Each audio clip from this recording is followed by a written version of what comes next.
being a business to consumer, customer mastering environment, what we had to solve was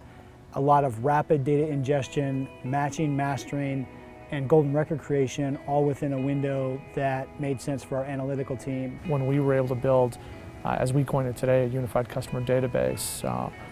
both our analytics and marketing teams are able to now see the full power of a complete household with regards to our consumer orders. One of the things that we found immediately was a better spend on our digital campaign strategy, specific in email, better targeted lists, and obviously retention and acquisition return with regards to products and how we can better market those products to our consumers. I mean, the challenge for us, given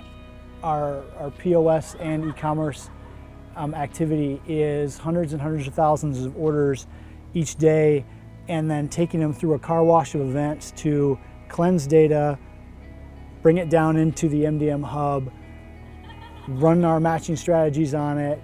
get survivorship done, and then bring all of that back into our core enterprise data warehouse and then make it available for our distributed data mart. And what it did for our marketing organization was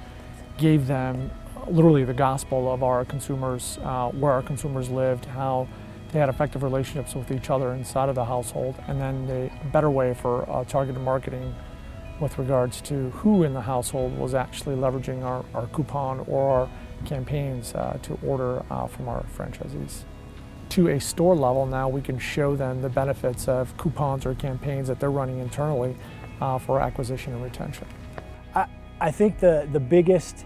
benefit will be what we affectionately call activation